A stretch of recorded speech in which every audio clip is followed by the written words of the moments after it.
آپ نے کہا یہودیوں کی مخالفت کرو، آپ نے کہا یہودیوں کی مخالفت کرو. پوری زندگی یہودیوں کی مخالفت کرتے ہوئے گزری، لیکن آج یہودی کا جنازہ آتا ہے تو آپ اس کو دیکھ کر کھڑے ہو جاتے. 12 سال کا بچہ بیمار ہوتا ہے یہودیوں کا، یہودی کا بیٹا ہے، اللہ کے نبی کا سر دبا دیا کرتا تھا، محمد رسول اللہ کا کبھی کبھی پیر دبا دیا کرتا تھا.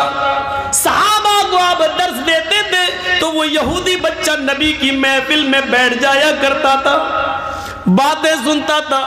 اس کا دل تھا اللہ کے رسول کی باتوں پر ایمان لانے کا، لیکن گھر جاتا تو اس کا باپ اس کو ڈانٹتا تھا اور مارتا تھا، اس لیے وہ باپ کے ڈر سے اسلام نہیں لاتا تھا. لیکن نبی کو معلوم تھا کہ وہ بچہ یہاں آتا ہے، صحابہ کرام کے ساتھ بیٹھ کر میری باتیں سنتا ہے.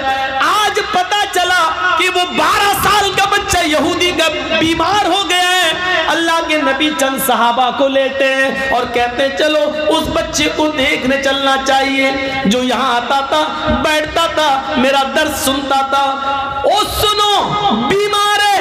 کون؟ یہودی کا بیٹا. کون؟ جو ابھی مسلمان نہیں ہوا ہے، اس کی عیادت کے لیے جا رہے ہیں. کون؟ جناب محمد رسول اللہ. اسلام ہمیں یہ سبق پڑھاتا ہے کہ کوئی بھی آدمی بیمار ہو اس کو دیکھنے کے لیے جاؤ. ہندو اور مسلمان کے چشمے سے، یہودی اور عیسائی کے چشمے سے نہیں، انسانیت کے چشمے سے دیکھو اور اس کو دیکھنے کے لیے جاؤ. اللہ کے نبی وہاں جاتے ہیں اور اس کے سر کے پاس جا کر بیٹھ جاتے ہیں. وہ بچہ سسکیاں لے رہا تھا، اس کی روح اکھڑ رہی تھی، اس کی سانسیں چل رہی تھی اور اکھڑنے کے قریب تھی. سسکیاں لے رہا تھا، بس چند لمحوں کا مہمان تھا اس دنیا میں. وہ اللہ کے نبی کو دیکھنے لگا، پھر اپنے باپ کو دیکھتا.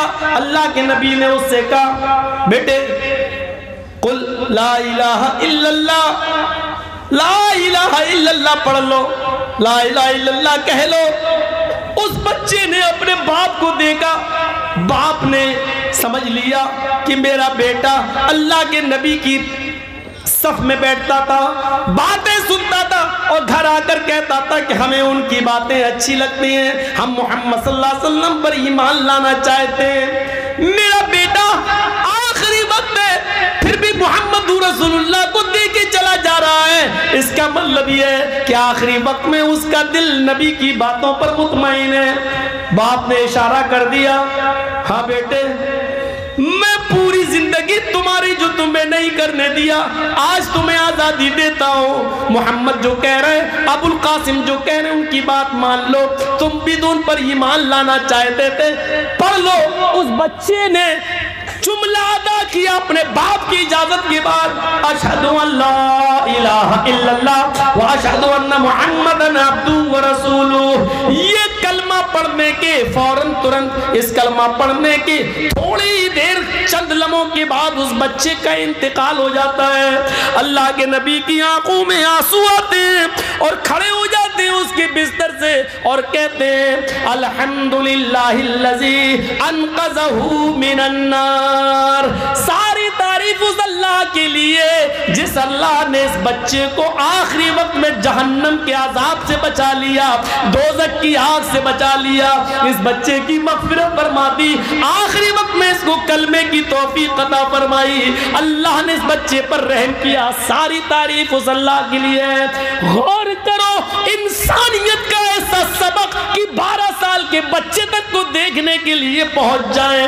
اس وقت کوئی چشمہ نہیں، انسانیت کا چشمہ لگائے ہوئے جناب محمد رسول اللہ اور یہودی بچے کی تیمارداری کر رہے ہیں. چونکہ وہ میری باتیں سنتا تھا، میری محفل میں بیٹھتا تھا، اس کو میری باتیں اچھی لگتی تھی، باپ کی ظلم کی وجہ سے اسلام نہیں لاتا تھا، اس لیے آخری وقت میں اس کو دعوت بھی دے دی، چاہو تو کلمہ پڑھ لو.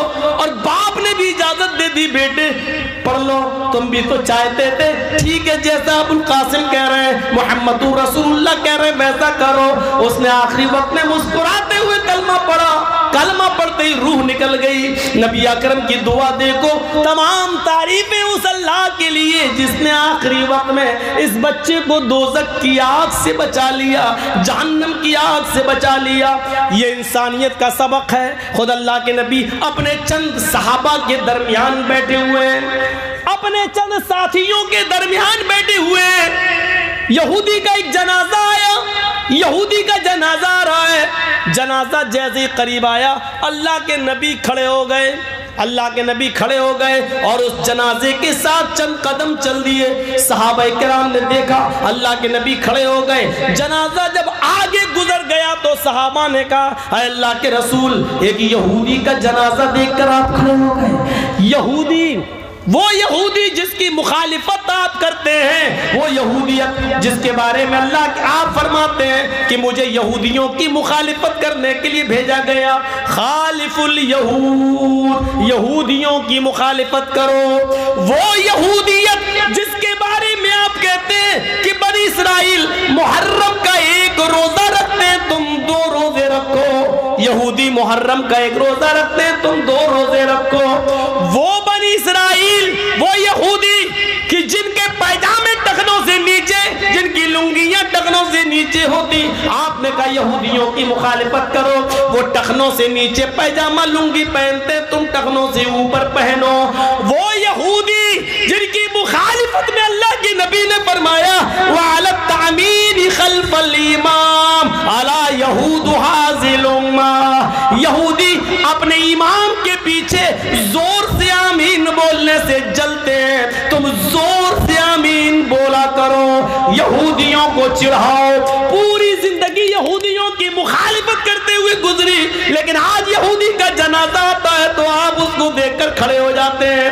پوچھا گیا اللہ کے نبی آپ یہودی کا جنازہ دیکھ کر کھڑے ہو گئے, یہودی کا جنازہ. اللہ کے نبی نے فرمایا ہاں, کیوں نہیں کھڑا؟ کیا مرنے والا انسان نہیں تھا؟ میں نے یہودیت کے چشمے سے نہیں دیکھا, انسانی ہمدردی کے ناطے میں کھڑا ہوا. جس طرح ان لوگوں کو اپنے رشتہ دار کے انتقال پر غم ہے تو ان کے غم میں ہمیں شریک ہونا چاہیے. یہ انسانیت کی تعلیم دی تھی جناب محمد رسول اللہ نے. یہ واقعہ بتلا رہا ہے, یہودی ہو یا ہندو ہو, سکھ ہو یا عیسائی, آپ اس کے جنازے کو دیکھ کر کھڑے ہو سکتے ہیں, چند قدم چل بھی سکتے ہیں. یہاں تک کہ اگر وہ کہیں دفن ہوتے ہیں یا شمشان گھاٹ پہ جاتے ہیں, جلائے جاتے ہیں, ہمدردی میں انسانیت کے ناطے سے اگر آپ وہاں جانا چاہیں تو ادھر بھی جا سکتے ہیں, ادھر بھی جا سکتے ہیں. شرط یہ ہے کہ لکڑی وغیرہ یا جلانے کا کام آپ اپنے ہاتھ سے نہیں کریں گے. ان کے غم میں شریک ہونے کے لیے آپ وہاں تک جا سکتے ہیں. یہ اجازت دی ہے اسلام نے, شریعت نے. تو میرے پیارے ساتھیوں, انسانیت کا یہ سبق ہمیں کہاں ملے گا؟ انسانیت کا ایسا پاٹھ ہمیں کہاں ملے گا؟ یہ سبق سکھایا ہے جناب محمد رسول اللہ صلی اللہ علیہ وسلم نے ہمیں.